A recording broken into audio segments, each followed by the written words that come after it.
Relawan Jampang bergerak terjun langsung ke lokasi korban terdampak banjir bandang untuk memberikan sejumlah bantuan berupa ribuan paket sembako dan perlengkapan sekolah serta perlengkapan balita yang berhasil dikumpulkan para donatur. Kegiatan tersebut dilakukan sebagai wujud kepedulian dalam meningkatkan rasa kemanusiaan membantu terhadap sesama.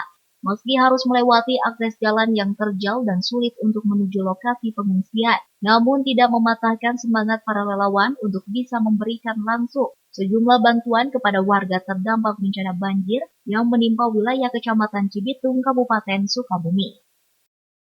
Alhamdulillah, kali ini kami dari relawan Jampang bergerak telah ada di lokasi.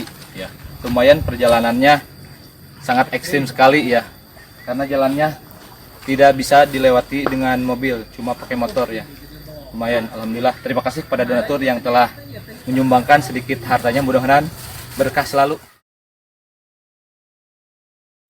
Ratusan warga terdampak bencana banjir bandang yang terjadi pada 4 Desember 2024 yang menimpa ratusan warga di Kecamatan Cibitung dan menjadi salah satu bencana paling besar dan tidak terlupakan. Bencana tersebut membuat ratusan kepala keluarga harus kehilangan tempat tinggal dan hartanya.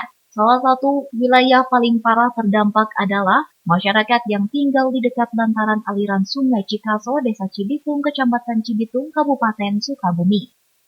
Dari Kecamatan Cibitung, Kabupaten Sukabumi, Indra Sofian, Tim Liputan MJS TV melaporkan.